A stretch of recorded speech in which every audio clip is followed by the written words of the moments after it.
আসসালামু আলাইকুম। আমরা অনেকেই তিন তাসবি কি সেটা বুঝি না। ছোটবেলায় যখন বলতে এই নামাজের পরে তিন তাসবি পড়বি অনেক ফজিলত আছে, বা এই নামাজের পরে তিন তাসবি পড়বা অনেক ফজিলত আছে, কিন্তু আমরা মনে করতাম তিন তাসবি কি, তিনটা তসবি, মানে এরকম একটা মনে করতাম।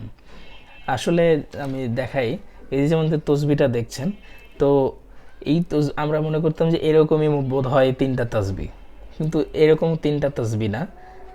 এখানে 33টা, 33-34টা কাঠি আছে।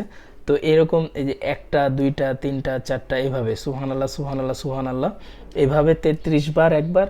তারপরে হচ্ছে আলহামদুলিল্লাহ আলহামদুলিল্লাহ আলহামদুলিল্লাহ, এরকম ঘুরে 33টা যখন এই কাঠিগুলো শেষ হবে, তখন হচ্ছে এই 33 বার, আর আল্লাহু আকবার 34 বার, এভাবে গুনে গুনে। এটা হচ্ছে তিন তাসবি। আর আপনারা ভুলেও এটা আবার করবেন না যে তিনটা তাসবি, মানে এরকম করে একটা, দুইটা, মানে আরো একটা, এভাবে তিন তাসবি। এটা তিন তাসবি না। তিন তাসবি সুবহানাল্লাহ 33 বার, আলহামদুলিল্লাহ 33 বার, আল্লাহু আকবার 34 বার প্রতি নামাজের পরে পড়ার চেষ্টা করবেন, অনেক ফজিলত আছে।